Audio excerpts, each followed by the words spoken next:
जन सुराज के वैचारिक आधार कौन सी बात? वैचारिक आधार ये है कि हम लोग की जो लड़ाई है वो भाजपा से है विचारधारा के आधार पर, और भाजपा को हराने का जो वैचारिक राजनीतिक वैचारिक आधार है उसका अगर आप उसको खूब डीपली अध्ययन कीजिएगा तो आप पाइएगा कि देश में करीब करीब 50% हिंदू ऐसा बाड़न जे भाजपा के वोट नहीं करत,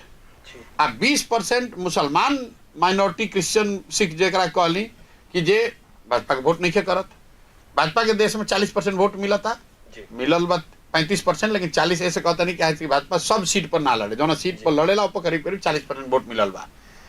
तो 40% वोट में के मतलब ये भइल कि 80% हिंदू के आबादी वाला देश में अगर भाजपा के 40% वोट मिला था तो मतलब है कि आधा हिंदू भाजपा के वोट करत और आधा हिंदू भाजपा के वोट आज भी नहीं करत। अब हमरा रुआ देखे के भाई कि कौन हिंदू बाड़न जे भाजपा के वोट नहीं करत भाई,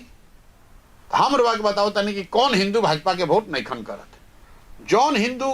प्योर गांधीवादी बाड़न, गांधी के विचारधारा से प्रभावित बाड़न, वो भाजपा के वोट नहीं करत, चाहे वो कोनो जाति के हिंदू होखस। जे बाबा साहब अम्बेडकर के विचारधारा के मानने वाला हिंदू बा वो भी भाजपा के वोट नहीं करत।